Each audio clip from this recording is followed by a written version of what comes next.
नमो तस्सा भगवतो अरहतो सम्मा सम्बुद्धस्सा।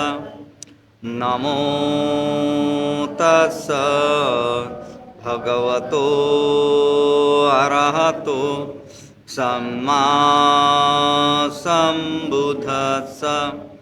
नमो तस्सा भगवतो अरहतो सम्मा सम्बुद्धस्सा।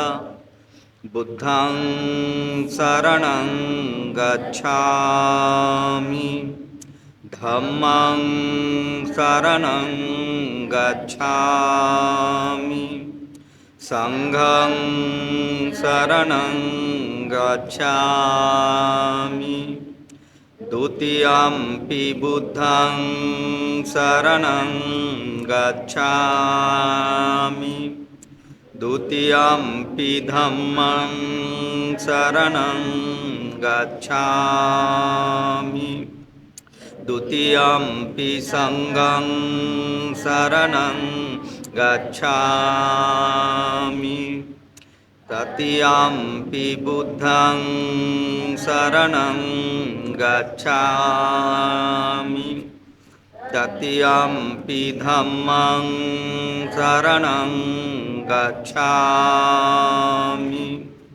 तृतीयंपि संघं शरणं गच्छामि। पाणातिपाता वीरमणि सिक्खापदं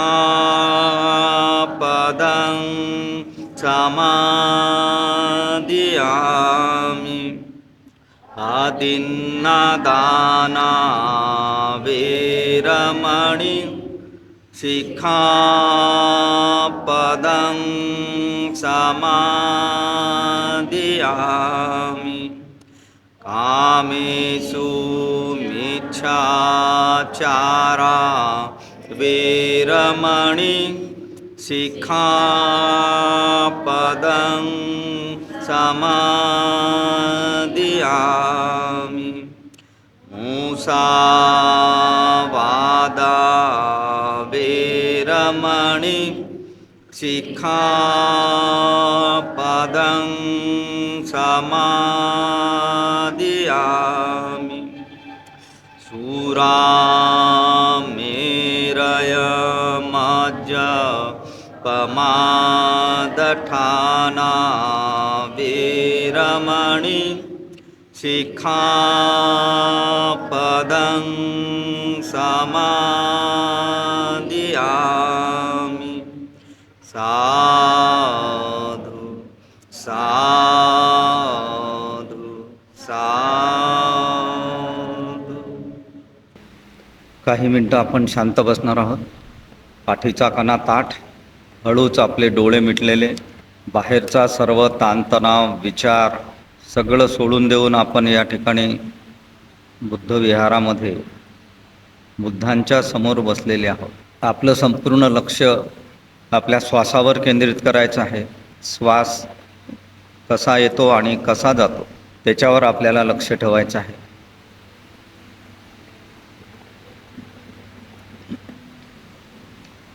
हळूच आपल्या पूर्वस्थितीत यायचं आहे. डोळे उघडू शकता आपण. सुखो बुद्धानमुपादो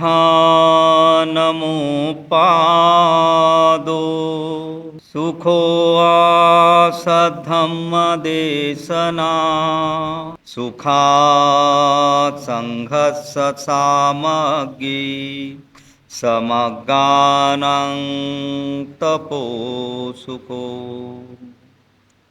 सुखद बुद्धाचा जन्म, सुखकर सद्धम्मोपदेश, सुखकर संघ एकता, सुखद समूह तपस्या. सर्वांना जय भीम, नमो बुद्धाय. आजच्या ह्या ग्रंथपठनामध्ये आपणा सर्वांचं स्वागत आहे. काल आपण पाहिलेलं आहे सिद्धार्थ गौतम यांनी राजा बिंबिसारानं जे काही त्यांना समजावून सांगण्याचा प्रयत्न केलेला आहे, संन्यासी जीवनापासून परत येण्यासाठी उपदेश केलेला आहे, त्याचं कारण की शाक्य लोकांसोबत खूप वंशपरांगत पिढ्यानपिढ्याचे त्यांचे मैत्रीचे संबंध होते. म्हणून एका मित्रत्वाच्या नात्यानं त्यांनी उपदेश केलेला आहे आणि ते उपदेश शांतचित्तानं ऐकून सिद्धार्थ गौतमाने सुद्धा राजा बिंबिसाराला फार सुंदर असं उत्तर दिलेलं आहे. त्या उत्तरामधून आपण 5 वाक्य या ठिकाणी पाहिलेली आहेत. 6व्या वाक्याला आपण आज या ठिकाणी सुरुवात करणार आहोत आणि ही सुरुवात करण्या अगोदर एका प्रश्नानं आपण सुरुवात करणार आहोत. त्याचं उत्तर तुम्हाला देता येईल असं मला वाटते. सुख जे म्हणतो आपण, आपली जी संपूर्ण मानवी जीवनाची धडपड आहे ती सुखासाठी आहे. मग आपण काय समजतो सुखाला, सुखाची व्याख्या काय करतो आपण, हे मला थोडं पाहिजे कोणाकडून, सगळ्यांकडूनच. नेमकं सुख कशाला म्हणतो आपण? सुख आणि समाधान ह्या दोन्ही गोष्टी वेगवेगळ्या आहेत. सुखाची व्याख्या म्हणजे सुख कशाला म्हणतो आपण? आपल्याला कोणी आपणही विचारतो इतरांना, इतर आपल्याला विचारतो का बा कसे काय आहात, काही आनंदी आहात का, सुखी आहात का? आपण म्हणतो हो बा एकदम ओके आहो आम्ही मस्त. म्हणजे काय आहो, बरोबर आहे. परंतु जनरली आपण सुखाची व्याख्या कशी करतो? जे भौतिकता आहे, ठीक आहे नाही, भौतिक सुखाला आपण सुख म्हणतो. कारण आपण कुठं आहो? त्रैलोक्यामध्ये. कोणत्या लोकात आहो आपण? काम लोकांमध्ये आहो, नाही का? आणि त्यामुळे घरदार असणे, दागिने असणे, कपडे लत्ते असणे, ठीक आहे, आणि नोकर चाकर असणे, बंगला गाडी असणे, ह्या ज्या काही गोष्टी आहेत ह्या सगळ्या आपल्याला प्राप्त झाल्या की आपल्याला वाटतो आपण सुखी आहोत. परंतु इथे हा जो संवाद आहे सिद्धार्थ गौतमाचा आणि राजा बिंबिसाराचा, यामधून आपल्याला हेच शिकायचं आहे की सिद्धार्थ गौतमांनी सुखाची काय व्याख्या केलेली आहे, कशाला सुखाला काय म्हटलेलं आहे ते आपण या संवादामध्ये आता पाहूया आपण. तर 6व्या वाक्याला सुरुवात करतो.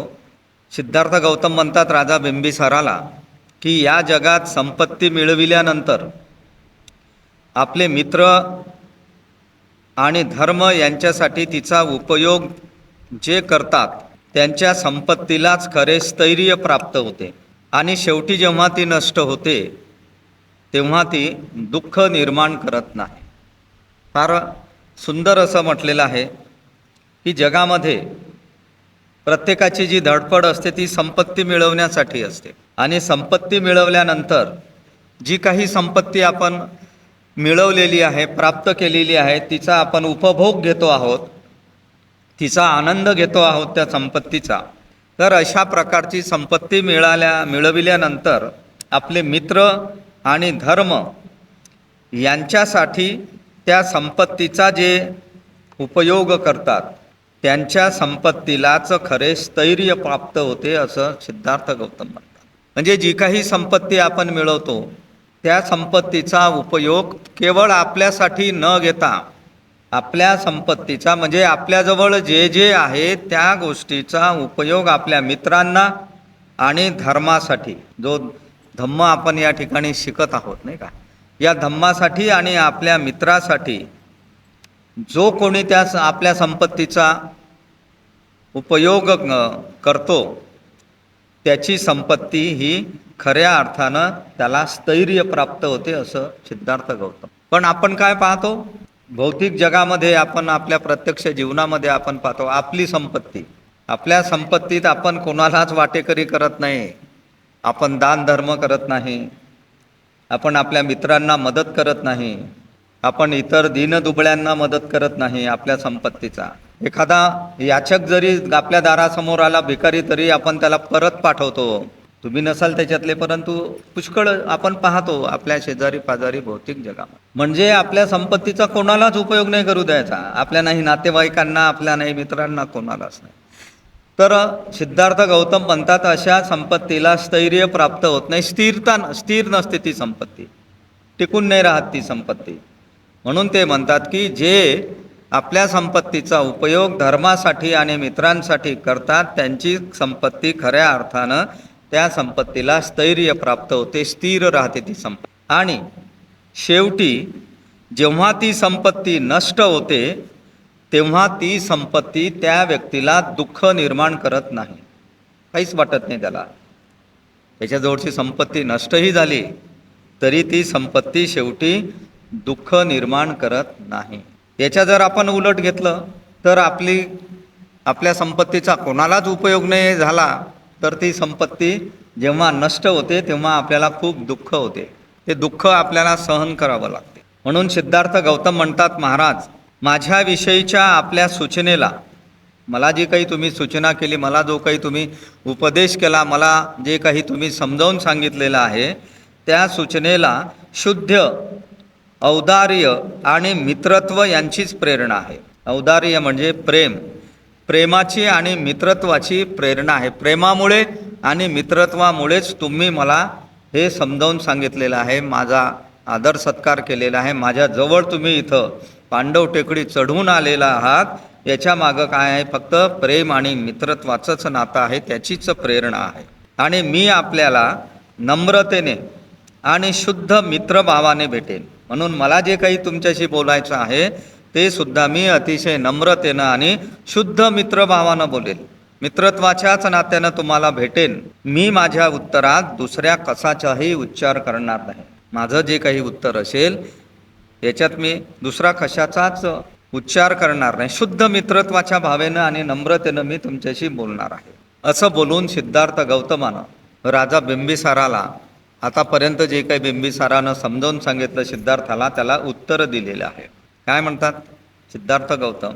फार महत्त्वाचे वाक्य आहेत. मला ह्या ऐहिक वस्तूंची जितकी भीती वाटते तितकी सर्पाची, आकाशातून होणाऱ्या वज्राघाताची किंवा वाऱ्याने भडकणाऱ्या ज्वालांचीही वाटत नाही.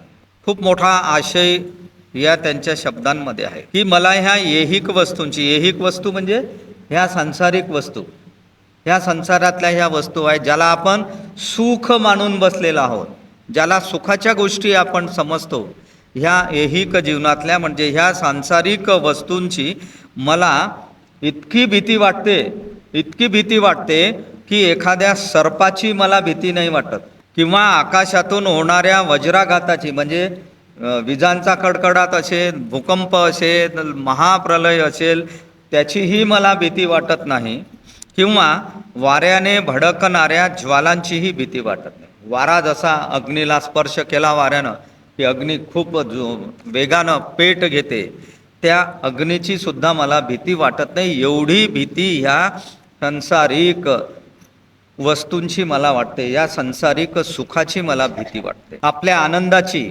ज्या संपत्तीपासून आपल्याला आनंद मिळतो त्या आनंदाची आणि आपल्या संपत्तीची लूटमार करणारी ही क्षणभंगूर सुखे जगभर भ्रामक कल्पनांप्रमाणे निरर्थक तरंगत असतात.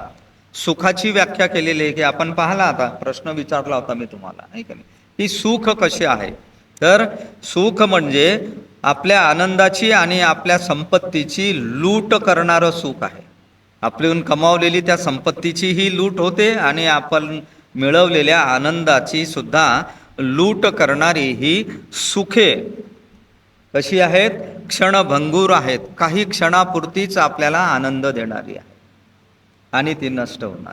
अशा या सुखानं संपूर्ण जगभर केवळ भ्रामक कल्पनांप्रमाणे त्या निरर्थक तरंगत आहेत, असं सिद्धार्थ गौतमाला दिसलेलं आहे.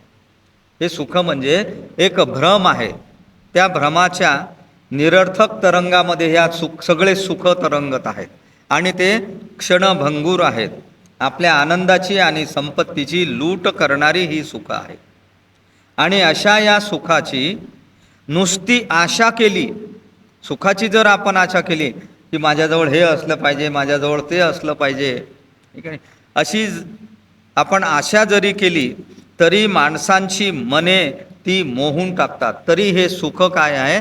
माणसाच्या मनाला मोहित करून टाकतात, म्हणजे आकर्षित करून टाकतात. आणि त्यांच्या अंतःकरणात त्यांनी जर घर केले आणि माणसाच्या अंतःकरणात ह्या सुखाच्या गोष्टींनी जर घर केले तर ती त्यांना अधिकच मोहून टाकतात, ती त्याच्यातच गुरफटून जातात. अशी ही सुखे क्षणभंगूर आहेत. आपल्या संपत्तीची, आपल्या आनंदाची लूटमार करणारी जी सुखं आहेत ती कशी आहे? भ्रामक, भ्रम निर्माण करणाऱ्या कल्पनांसारखे निरर्थक गोष्टी आहेत आणि त्यात तरंगत आहेत. आणि आपल्या अंतःकरणात जर त्यांनी घर केलं तर ती आणखीन मोहून टाकतात. खरं आहे हे, सिद्धार्थ गौतमांनी सांगितलेलं नाही. कारण आपण जे जीवन जगत आहोत, सध्याचं जे वास्तविक जीवन आपण जगत आहोत, काय करत आहोत आपण दुसरं याच्याशिवाय? आनंद, संपत्ती, याच्याच मागं जन्मापासून तर मरेपर्यंत तोच कार्यक्रम सुरू आहे आपला. हे असलं पाहिजे, ते असलं पाहिजे, घर चांगलं असलं पाहिजे, जुनं घर झालं की पाडायचं किंवा नवीन घर घ्यायचं, नवीन गाडी घ्यायची, नवीन दागिने घ्यायचे, नवीन कपडे घ्यायचे. बस ह्याच्यातच आपलं संपूर्ण जीवन, काम लोकांमध्ये आपण गुरफटलेले आहोत. याला कारणीभूत कोण आहे? पंच इंद्रिय, आपले 5 इंद्रिय, डोळे, कान, नाक, जीभ आणि आपली त्वचा. याचे आपण गुलाम बनलेले आहोत आणि ते आपल्याला हे सगळे सुख प्राप्त करण्यासाठी आकर्षित करतात, भुलवतात. एखादं उदाहरण देऊ आपण, जास्त वेळ खर्च न करता. एखाद्या वेळेस आपण दुकानामध्ये जातो. आपल्याला दुकानामध्ये एकच वस्तू घ्यायची असते, एकच साडी घ्यायला आपण दुकानात गेलो. परंतु त्या दुकानदारानं अशा काही साड्या दाखवल्या की आपण एक साडी घेण्याच्या ऐवजी 2-3 साड्या घेऊन येतो, तरी समाधान होत नाही. आणखीन ती चौथी घ्यायला पाहिजेत होते आपल्याला. कशामुळे? हे 5 इंद्रिय आपले. डोळे, प्रत्येक जे इंद्रिय आहे त्या प्रत्येक इंद्रियाला विज्ञान आहे, ते काम करतं. ते डोळे आपल्याला बरोबर नजर टाकतात त्या साडीवर, त्या साडीवर, त्या साडीवर, आणि लगेच आपल्या मेंदूला आदेश देतात की नाही, ती पण चांगली आहे, ती पण चांगली आहे, आपण ती पण घेतली पाहिजे. आणि अशा प्रकारे आपण या सुखाच्या साधनांमध्ये, ऐहिक वस्तूंमध्ये आपण रस्त्यानं जाताना आपल्याला वास आला भज्यांचा, तळण्याचा वास आला की भजी आहे, लगेच आपण आपल्या खिशाचा सल्ला घेतो की अरे, नाक तिथं, हे इंद्रिय तिथं काम करते. काहीच गरज नसते आपल्याला ते खाण्याची, परंतु ती इच्छा निर्माण होते, तृष्णा, आणि ती इच्छा आपल्याला घेऊन जाते तिथं. कसंही तेल असे ना, ते काही असे, पण ते आपण प्राप्त करण्याचे प्रयत्न करतो. असे हे इंद्रिय आपल्याला मोहून टाकतात, आकर्षित करून टाकतात. म्हणून हे जे सुख आहेत हे क्षणभंगूर आहेत, नष्ट होणारे आहेत, काही अर्थ नाही या सुखाच्या बळी पडलेल्यांना देवाच्या स्वर्गात देखील आनंद मिळत नाही. जे लोक सुखाला बळी पडलेले आहेत, आता सांगितलं मी त्याप्रमाणे, जे लोक सुखाला बळी पडलेले आहेत ते देवांच्या स्वर्गात सुद्धा त्यांना आनंद मिळत नाही. एवढे ते असमाधानी असतात, नाही का? हवंसंच वाटते त्याला सुख. शिकले सवरलेले लोक, वेल क्वालिफाईड लोकांचे आपण उदाहरणं पाहू शकतो. कुठेतरी पैसा गुंतवतात कारण तिथं जास्त परतावा मिळतो, दुप्पट होतात. शेअर मार्केट असेल, त्याच्यात खूप दररोज पेपरला वाचतो की एवढ्या लाखानं गंडा दिला एका महिलेला, एका पुरुषाला वगैरे. ही सगळी उदाहरणं त्याच्यातलीच आहेत की सुखाला जे लोक बळी पडतात त्यांना देवाच्या स्वर्गात जरी नेलं तरी त्यांना आनंद मिळत नाही. आणि मानवाच्या जगात तर मुळीच आनंद मिळत नाही. आणि या मानवी जगात तर सुखापासून मुळीच आनंद मिळत नाही. वाऱ्याचा मित्र असलेला अग्नी, वाऱ्याचा मित्र कोण आहे? अग्नी. ज्याप्रमाणे कितीही इंधन मिळाले तरी संतुष्ट होत नाही. अग्नीला तुम्ही, अग्नी एकदा पेटला आणि त्याचा मित्र वारा जर त्याच्यासोबत असला तर त्या अग्नीमध्ये तुम्ही किती काही टाकत राहा, त्या अग्नीचं काही समाधान होत नाही.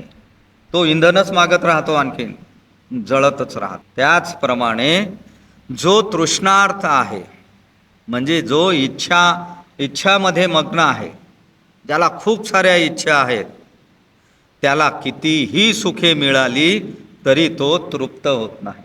कितीही सुख त्याला मिळाली तरी तो तृप्त होत नाही, त्याचं समाधानच होत नाही. एक गोष्ट जर आपल्याला प्राप्त झाली की लगेच दुसरी गोष्ट निर्माण होते आपल्याला. 32 इंची आपण टी व्ही आणला, पुढच्या वर्षी आपल्याला वाटते की नाही लगा हा लय लहान झाला, हा मोठा आणला पाहिजेत आपण. फर्निचर आपलं जुनं झालं, हे बदललं पाहिजेत आपण.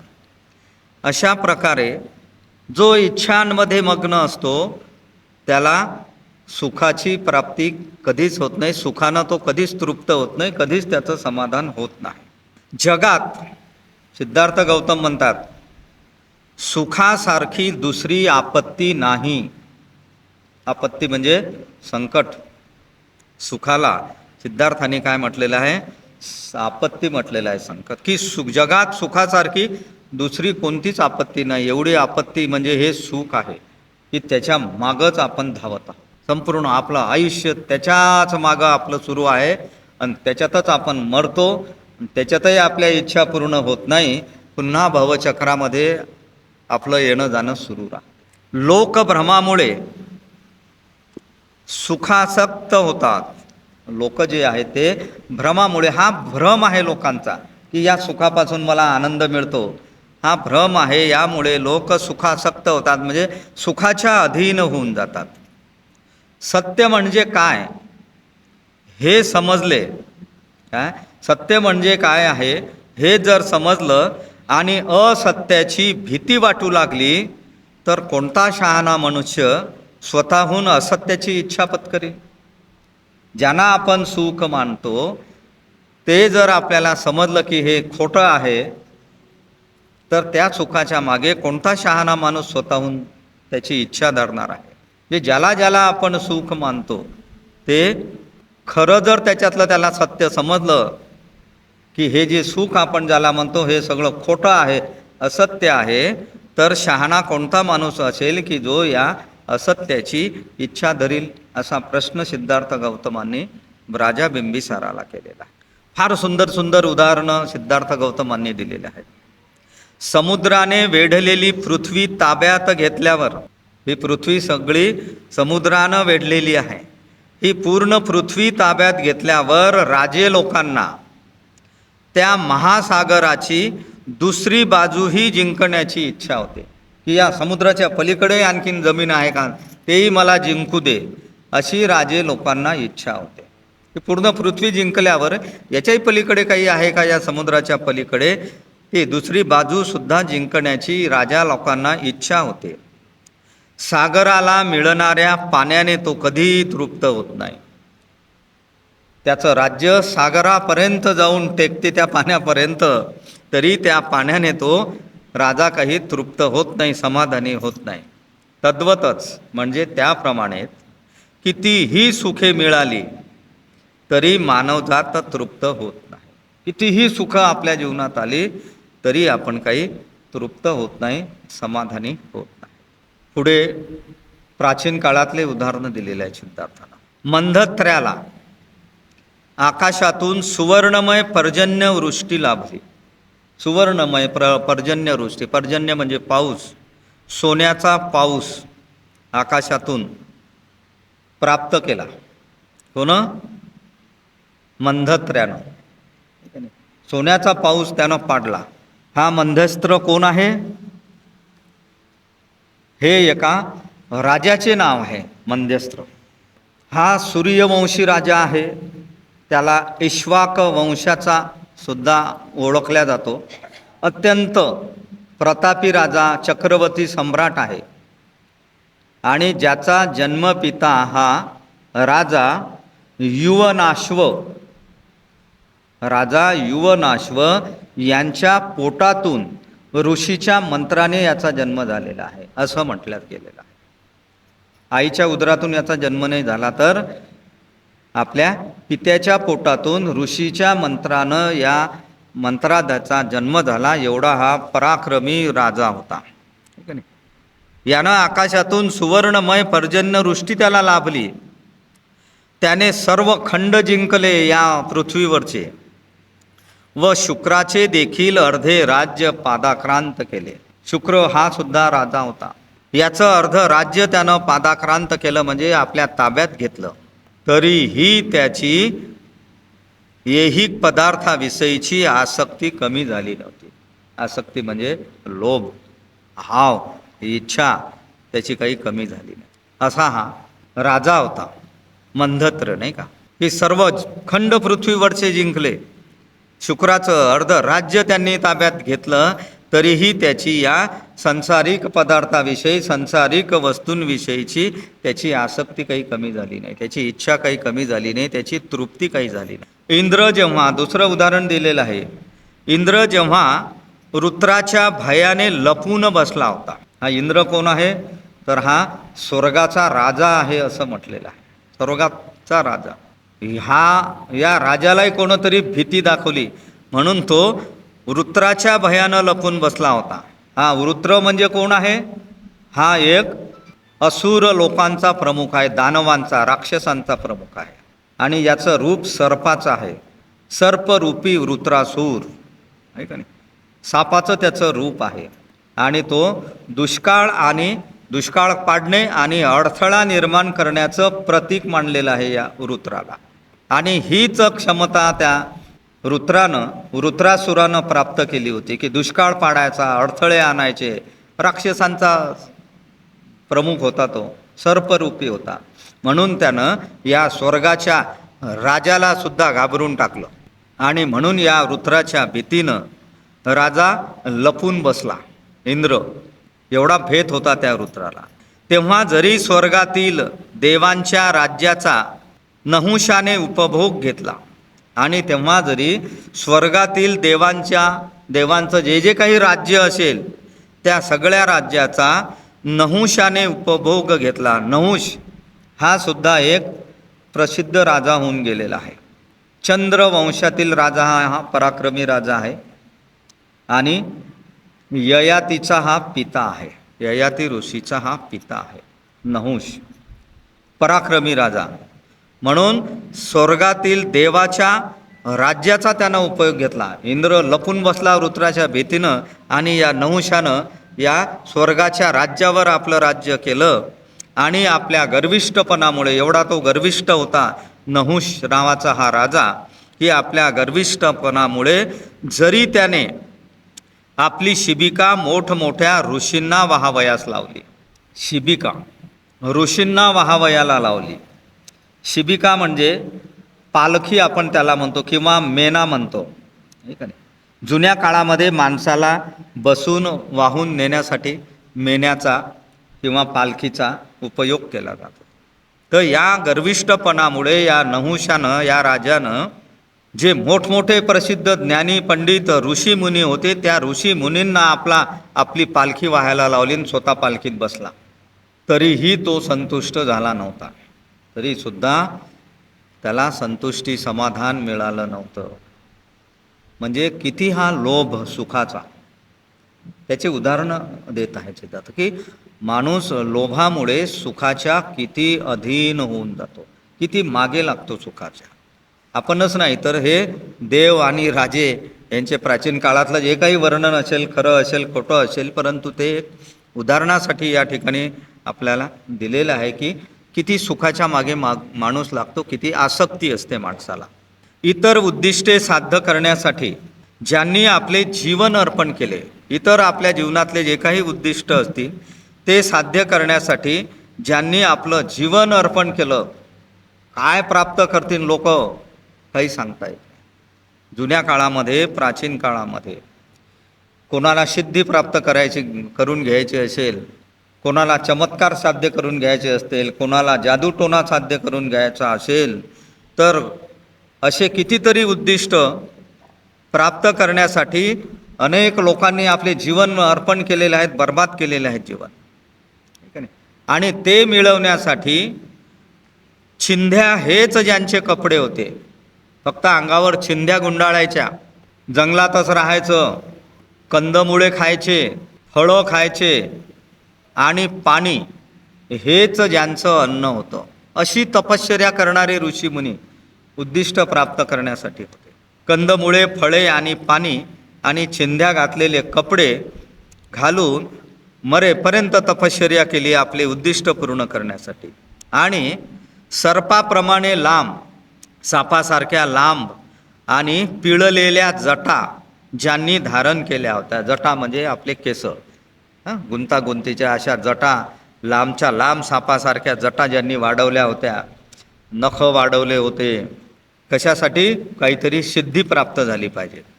अशा ऋषी मुनींना देखील, अशा ऋषी मुनींना देखील ज्याने जिंकले, कोणी जिंकले?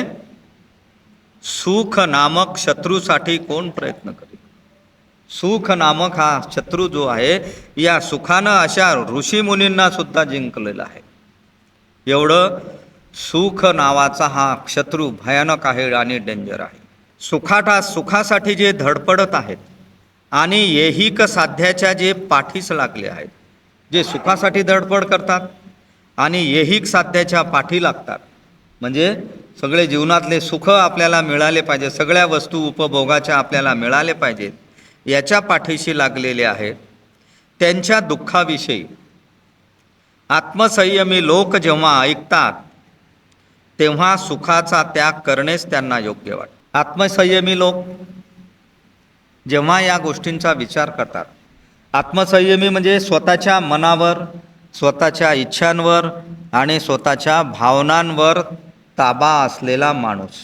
आपल्या मनावरही ताबा, आपल्या इच्छांवरही ताबा आणि आपल्या भावनांवर सुद्धा ताबा ठेवणारी व्यक्ती, अशी ही व्यक्ती असते की असा माणूस रागापासून, लोभापासून किंवा वाईट सवयीच्या कधीच अधीन होत नाही, त्या मार्गाला तो जात नाही. त्याला आत्मसंयमी पुरुष. आणि अशा आत्मसंयमी पुरुषानं जे सुखासाठी धडपडतात आणि त्यांच्या दुःखाविषयी जेव्हा हे लोक ऐकतात, आत्मसंयमी माणूस ऐकतो की एवढे मोठ्या सुखाच्या मागं लागून याला सुखाची तर प्राप्ती झालीच नाही, परंतु सगळं दुःखच याच्या वाट्याला आलेलं आहे, असं जेव्हा आत्मसंयमी लोक जेव्हा ऐकतात तेव्हा सुखाचा त्याग करणेच त्यांना योग्य वाटते. तेव्हा ते ठरवतात की या सुखाच्या मागं आपण जायचं नाही, ते सुखाचा त्याग करतात. याचा अर्थ असाही नाही की कुठलीही संपत्तीच आपण मिळवू नये. आपल्या प्रतिष्ठानचे अध्यक्ष प्राध्यापक मुकुंद बारसाकळे सर नेहमी म्हणतात की भगवान बुद्धांना दारिद्र्य मान्य नव्हतं, गरिबी मान्य नव्हती. ते पुढे आपण विस्तारानं पाहणार आहोतच. सुखप्राप्तीतील यश म्हणजेच सुखी माणसांवरील विपत्ती समजली पाहिजेत. सिद्धार्थ गौतम म्हणतात बिंबिसाराला, काय सुखप्राप्तीतील यश, की ज्याला सगळ्या सुखाची प्राप्ती झालेली आहे आणि तो यशस्वी झालेला आहे सुखाची प्राप्ती करण्यात, अशा हे यश म्हणजे सुखी माणसावरचं ते संकट समजलं पाहिजे, आपत्ती समजली पाहिजे. सुखाची प्राप्ती करणे म्हणजे संकट ओढवून घेणे असं समजलं पाहिजे. कारण त्याने इच्छिलेली सुखे त्याला मिळाली, म्हणजे ज्या ज्या काही त्याला इच्छा होत्या ते मिळवण्याची, सुख मिळवण्याची, ते सगळी त्याला सुख मिळाली म्हणजे तो उन्मत्त होतो. सुखाची प्राप्ती झाली आणि त्याच्यात जर तो यशस्वी झाला तर तो काय होतो? उन्मत्त होतो, म्हणजे बेभान होतो. तो विसरून जातो आपण मनुष्य प्राणी आहोत, एवढा तो उन्मत्त होतो, बेभान होतो. आणि त्या उन्मत्तपणामुळे जे करू नये ते तो करतो आणि जे करावे ते तो करत नाही. आणि अशा रीतीने तो दुखावला गेला म्हणजे त्याचा शेवट हा अधपातात होतो, नुकसानात होतो. त्याचा शेवट नुकसानच होते, त्याचं दुःखच त्याच्या वाट्याला. सुखाची प्राप्ती झाल्या आपण असे समाजामध्ये अनेक उदाहरण पाहतो की ज्यांना सगळं काही मिळालेलं आहे, व्यवस्थित आहे त्यांचं कुटुंब, आपल्या भाषेमध्ये ते सुखी आहेत, हे का नाही. असे लोक काय होतात?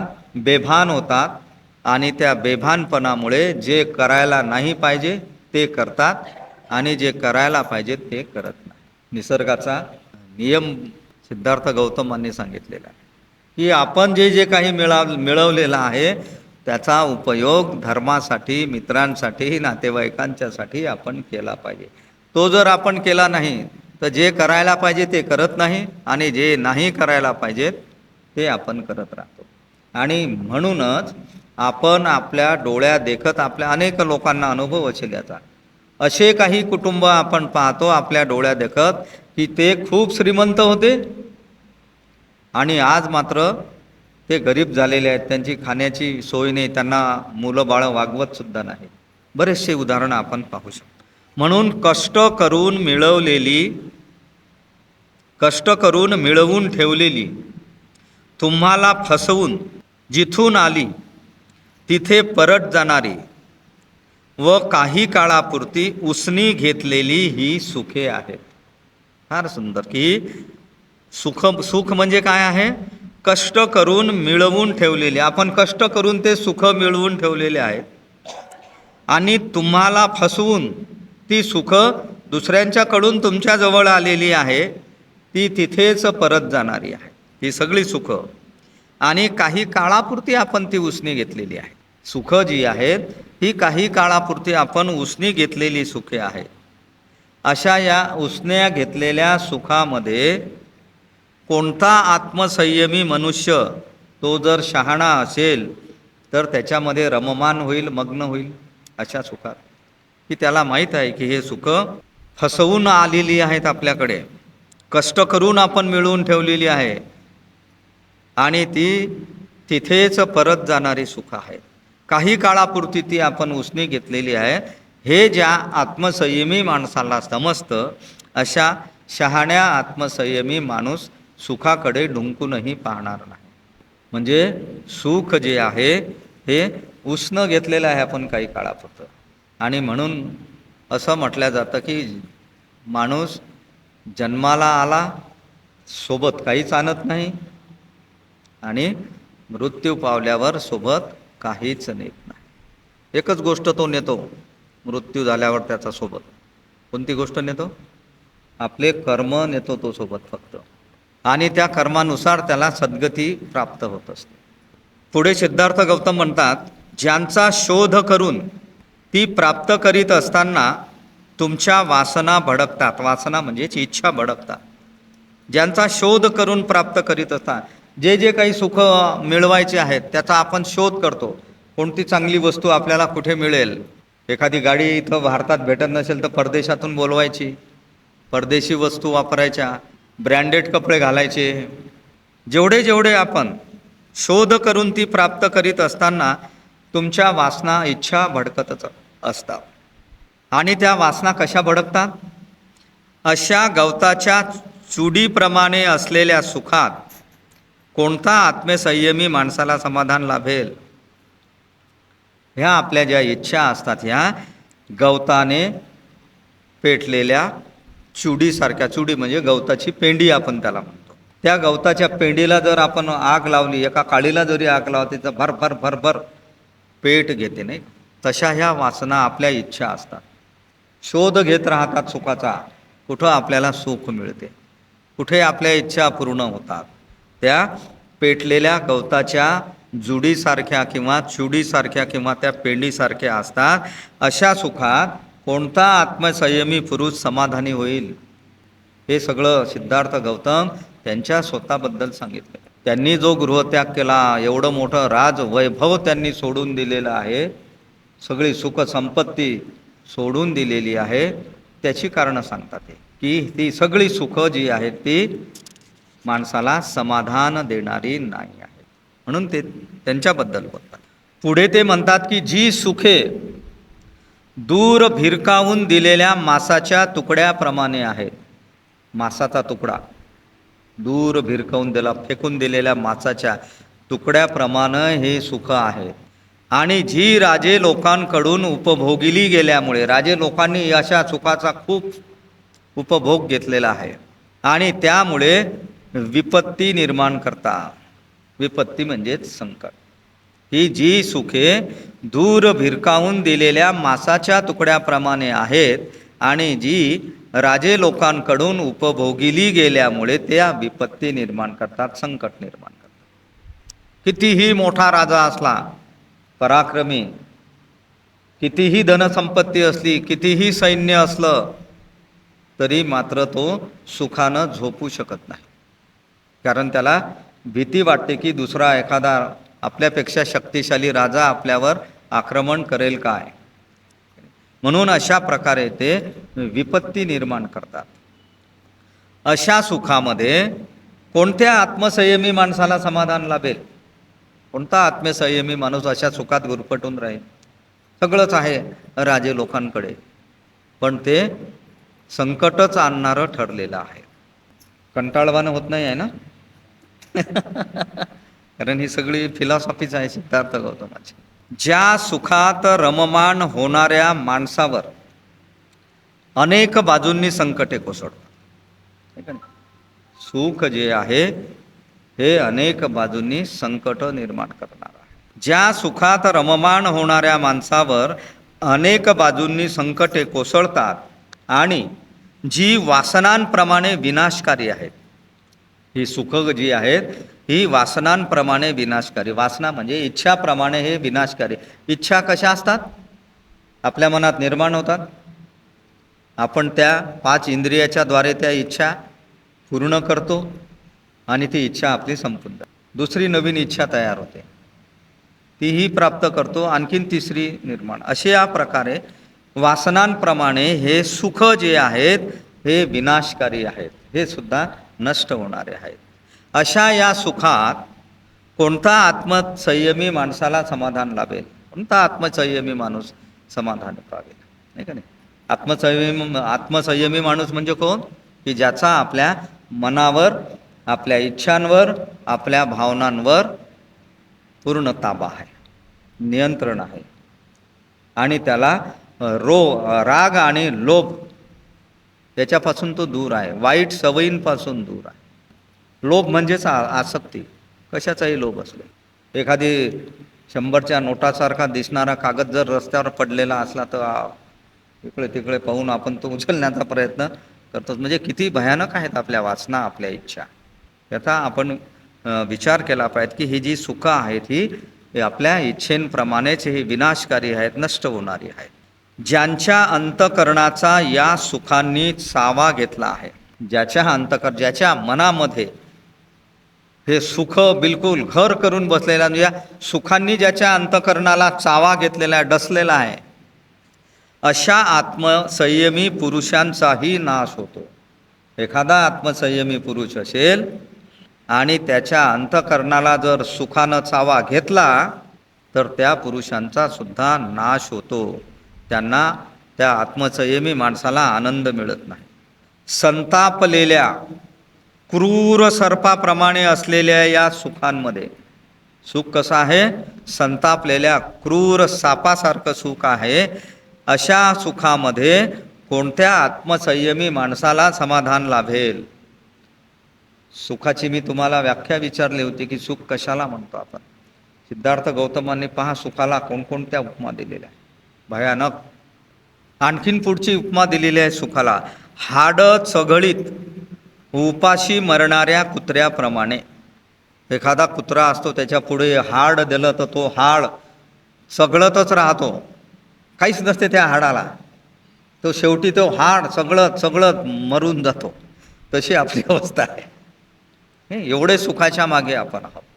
हाड चघळीत उपाशी मरणाऱ्या कुत्र्याप्रमाणे जरी त्या सुखांचा उपभोग माणसांनी घेतला तरी त्याचं काही समाधान त्या माणसाचं होत नाही. मरेपर्यंत जरी त्या कुत्र्यानं हाड चघळत राहिला तरी त्याची काही तृप्ती त्या कुत्र्याची होत नाही. तसं आपल्या सुखाचं आहे, कितीही सुख मिळाली तरी आपलं माणसाचं समाधान होत नाही.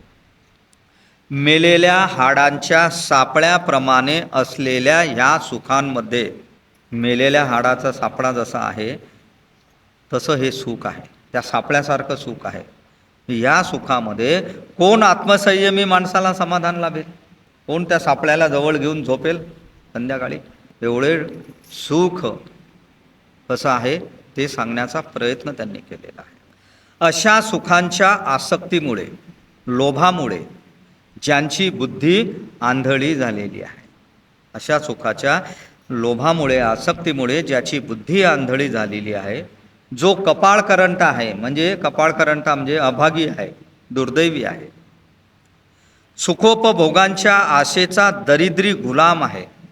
सुखाच्या आशेचा तो दरिद्री गुलाम आहे. ते सुखासाठीच फक्त जगते, बाकी त्याला काही घेणं देणं नाही. खूप लोक आहेत समाजात, खूप.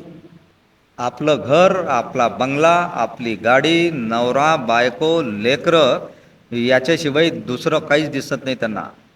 कधी दानधर्म करणार नाहीत, कधी इतरांना मदत करणार नाहीत, कधी धम्म शिकणार नाहीत. तीच दुनिया असते त्यांची. काही घेणं देणं नाही. शेजारी काय चाललं ते त्याचंही काही घेणं देणं नसते. एवढ्या त्यांच्या भावना दगडासारख्या झालेल्या असतात. काहीच घेणं, आपल्या कुटुंबाच्या शिवाय त्यांना काहीच दिसत. काय करावं लागते म्हणतात आपल्याला, आपल्याजवळ आहे सगळं, आपल्याला काहीच गरज नाही कुठं जाण्याची, असे विचार करणारे लोकसुद्धा आहेत. त्याला सुखाचे दरिद्री गुलाम असं म्हटलेलं आहे. त्याने या जीवसृष्टीत मृत्यूचे दुःख भोगावे हेच योग्य आहे. अशा लोकांनी या जीवसृष्टीमध्ये मृत्यूचं दुःख भोगावं हेच त्यांच्यासाठी योग्य आहे असं सिद्धार्थ गौतम म्हणतात. त्यांना मृत्यूचं दुःख भोगण्याशिवाय त्यांना काहीच नाही.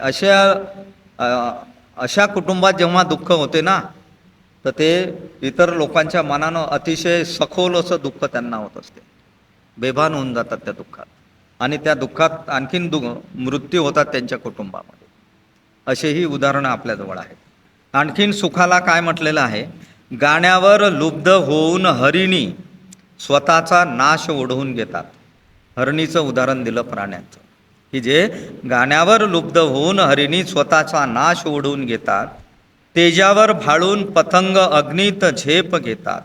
तेज म्हणजे उष्णता. त्याच्यावर भाळून आपण पाहतो पावसाळ्यामध्ये ते बाहेरचे जे लाईटं असतात खंब्यावरचे नाही का, ते पाखरं जमा होतात तिथं, त्या पाखरांना पतंग असं म्हणतात. ते किटकुलं असतात का नाही बारके, त्याला पतंग. ते त्या लाईटाकडे त्या प्रकाशाकडे जातात, त्या तेजाकडे जातात. त्या तेजाचं त्यांना आकर्षण असते, आणि ते त्या लाईटाच्या जवळ जाऊन त्या उष्णतेनं मरतात. आणि सकाळी आपल्या त्या खंब्याच्या खाली सळा पडलेला असतो त्यांच्या कीटकांचा, ठीक आहे. असे ते अग्नीत झेप घेतात.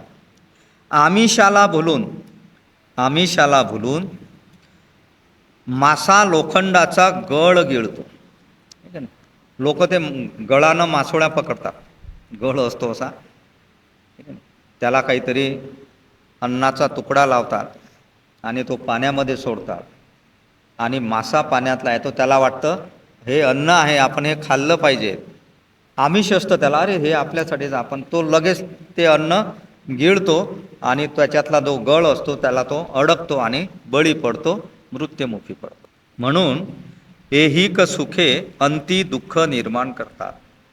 म्हणूनच ऐहिक सुख म्हणजे या संसारातली सुख जी आहेत ती शेवटी दुःखच निर्माण करतात. सुखाचा शेवट कधी सुख होत नाही, तर तो दुःखातच होतो. तो कसा होतो ते पण आता पुढे पाहणार आहोत आपण. सुख म्हणजे उपभोग असे सर्वसाधारणपणे मानले जाते. सुख कशाला म्हणतो आपण, की त्याचा उपभोग घेतो आपण, ठीक आहे. गादी असेल, खुर्ची असेल, इतर वस्तू असतील, आणि त्याच्यावर आपल्याला आरामदायक वाटतं, म्हणून आपण सुख म्हणजे उपभोग असे सर्वसाधारण मानले जाते. कसोटीला लागल्यास त्यापैकी एकही उपभोगण्याच्या योग्यतेचे आहे असे आढळत नाही. आपण जर त्या सुखाची कसोटी घेतली, जर परीक्षा घेतली, त्या सुखामध्ये डीपमध्ये जाऊन जर आपण पाहिलं, तर आपल्या असं लक्षात येईल की एकही उपभोगण्याच्या योग्यतेचं हे सुख नाही, असं आपल्याला आढळून येते. सुंदर वस्त्रे म्हणजे सुंदर कपडे आणि इतर सुखे म्हणजे पदार्थाचे केवळ सोबती. सुंदर वस्त्रे आणि इतर सुख हे पदार्थाचे केवळ सोबती आहेत, म्हणजे आपलेच ते केवळ एक प्रकारचे सोबती आहेत. दुःखावरील उपाय एवढेच त्याचे महत्त्व मानले पाहिजेत असं सिद्धार्थ गौतम म्हणतात. सुख जी आहेत हे सुख काय आहेत, दुःखावरील उपाय आहेत. इथं मुद्दा हा फार सुंदर समजून. सुखाची जी प्राप्ती आपण करतो ती आपल्याला आनंद आणि समाधान मिळण्यासाठी नाही, कारण त्यांना आनंदही मिळत नाही आणि समाधानही मिळत नाही, पण काही काळापुरतं ते आपल्याला आनंद आणि समाधान देतात. म्हणजेच आणि शेवटी तर दुःख आहेच, म्हणजे ते दुःखावरचा उपाय आहेत. आपलं जे दुःख आहे ते आपलं दुःख दाबण्यासाठी, आपलं दुःख कमी करण्यासाठी आपण या सुखाच्या वस्तूंच्या मागे लागलेला आहोत. म्हणून त्या सुखाच्या वस्तू आपण वापरतो, सुखासाठी समाधानासाठी नाही, तर दुःखावर उपाय. जे दुःख आपल्यामध्ये दडलेलं आहे त्याच्यावर एक उपाय म्हणून आपण त्याचा उपयोग करतो आहोत सुखांच्या साधनाचा. हा कशी उलटी व्याख्या, आपण तर सरळ समजतो हे सगळे साधनं जे आहेत, भौतिक साधनं हे आपल्या सुखासाठी आहेत, परंतु ते सुखासाठी नसून आपल्याला जे दुःख आहे त्या दुःखावरचा तो एक उपाय आहे. डोकं दुखल्यावर कसं एक गोळी दिली की डोकं शांत होते, पूर्णपणे बसत नाही, ते तात्पुरतं थांबते, ते कोणत्या तरी दुसऱ्याच आजारामुळे ते डोकं दुखत असते, परंतु एक तो उपाय आहे. तसं हे सुख आहे. तहान भागविण्यासाठी पाण्याची आवश्यकता असते, माहीत आहे आपल्याला सगळ्यांना. त्याचप्रमाणे भूक शमविण्यासाठी अन्न पाहिजे असते. भूक लागली तर अन्न पाहिजे, तहान लागली तर पाणी पाहिजे. वारा, ऊन आणि पाऊस यांच्या निवारणासाठी आपल्याला घर हवे असते आणि आपली नग्नता झाकण्यासाठी व थंडी वाऱ्यापासून संरक्षण करण्यासाठी आपल्याला कपड्यांची आवश्यकता असते. फार सुंदर उदाहरण आपण ऐकू आणि थांबूया इथे. त्याचप्रमाणे झोपेची गुंगी घालविण्यासाठी बिछाना असतो. प्रवासाचा शीण होऊ नये म्हणून वाहन असते. प्रवासात आपल्याला त्रास होऊ नये म्हणून आपण वाहनाचा उपयोग करतो. झोपेची गुंगी घालवण्यासाठी आपण चांगल्या बिछाणावर झोपतो. उभं राहण्याचा त्रास कमी करण्यासाठी आपण एखाद्या आसनावर बसतो. तसेच शरीराची शुद्धी करण्यासाठी, आपलं आरोग्य चांगलं राहण्यासाठी आणि आपली शक्ती कायम ठेवण्यासाठी आपल्याला आंघोळ करण्याची आवश्यकता असते. हे सगळे साधनं आहेत. तहान भागवण्यासाठी पाणी, भूक भागवण्यासाठी अन्न, ऊन वारा पावसापासून संरक्षण करण्यासाठी घर आणि शरीर झाकण्यासाठी कपडे आणि झोप घेण्यासाठी बिछाना, प्रवास करण्यासाठी वाहन, उभे राहण्याचा त्रास होते म्हणून एखादं आसन आणि शरीर चांगलं राहिलं पाहिजे, शुद्ध आरोग्य चांगलं राहिलं पाहिजे, शक्ती राहिली पाहिजे, याच्यासाठी आंघोळ हे काय आहेत, हे एक साधन असतं. म्हणून बाह्यवस्तू म्हणजे मानवाच्या दुःख निवारणाची साधने होत. म्हणून ह्या बाह्यवस्तू, ह्या सगळ्या बाहेरच्या ज्या वस्तू आहेत त्या मानवाच्या सुखाच्या वस्तू नाहीत, तर त्या मानवाच्या दुःख निवारण करण्याची ती साधने आहेत.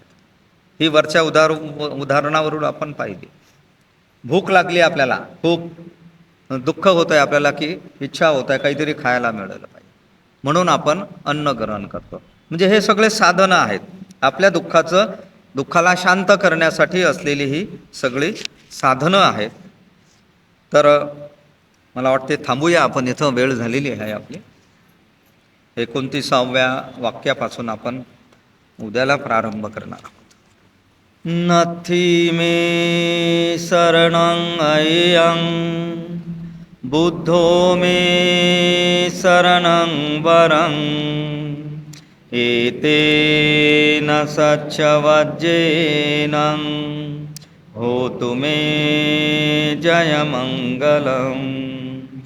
नथी मे शरणं अय्यं धम्मो मे शरणं वरं एतेन सच्चवज्जेन होतु मे जयमङ्गलम्. नथी मे शरणं अय्यं संघो मे शरणं वरं एतेन सच्चवज्जेन होतु मे जयमङ्गलम्. नमो बुद्धाय, नमो धम्माय, नमो संघाय. साधु साधु साधु. हे करुणा की ज्योति, करुणा के दीपक, करुणा के सागर हो तुम. ओम मणिपद में हूँ, ओम मणिपद में हूँ, ओम मणिपद में हूँ. हे करुणा की ज्योति, करुणा के दीपक, करुणा के सागर हो तुम। ओम मणिपद में हूँ, ओम मणिपद में हूँ, ओम मणिपद में हूँ। हे करुणा की ज्योति, करुणा के दीपक, करुणा के सागर हो तुम। ओम मणिपद में हूँ, ओम मणिपद में हूँ, ओम मणिपद में हूँ।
पटवील ते सर्वा